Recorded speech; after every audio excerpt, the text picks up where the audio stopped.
Ako'y pulis sa puso at isip ko ay sa taong bayan. Pangalawa sa gobyerno na aking pinaglilingkuran. Ang mandato ko ay protektahan ang mga mamamayan, hindi ang mayayamang politiko na nasa kapangyarihan. Tulad din ng sundalo, may tungkuling sinumpaan. Ang magsilbi sa bayan, siya naming gagampanan. Nang walang pag-iimbot at walang kinikilingan, at panatilihing mapayapa at tahimik ang inang bayan.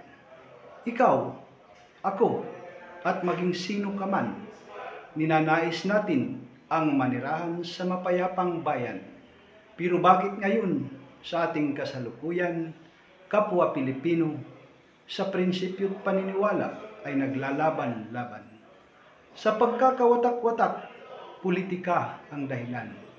Imbis na paglingkuran ng bayan sa tungkuling sinumpaan, inuuna ng karamihan ang pansariling kapakanan na magkamal ng yaman at para sa susunod na halalan. Sa mga nangyayaring korupsyon sa gobyerno at katiwalian, nagmamasid nakikinig at nakikiramdam ang taong bayan. Dilat na ang mga mata, gising ang diwa, pati ang puso at isipan, naghihintay kung sino-sino ang may sala at may pananagutan. Sa samot-saring investigasyon sa korupsyon sa pamahalaan, ang pangil at kukunang batas, pinaglalaruan lang ng iilan.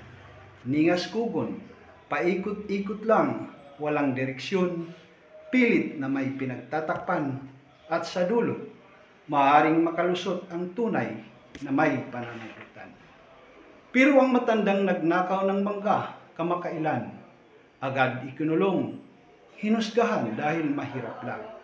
Pero ang mga politikong bilyonis ang ninanakaw sa kaban ng bayan, pilit pinuprotektahan dahil makapangyarihan. Ito'y napakasakit at masaklap na katotohanan na ang hustisya sa Pilipinas kadalasan may pinipili at pinapanigan dahil may ilan sa may katungkulan, mapang-abuso, tiwali, pira-pira lang ang batayan, kinaliligtaang paglingkuran ang Diyos at ang mahal na bayan. Gising na at sa tama ay manindigan, iwaglit sa isipan ang kasakiman at pagiging gahaman. Tumingala tingin ang gabay ng Diyos kung ika'y naguguluhan, isipin ang sarili, ang pamilya, at ang bayang pinaglilingkuran bago ka pa malublog at matupok sa apoy ng kasalanan. Isang mapagpalang araw, mga idols.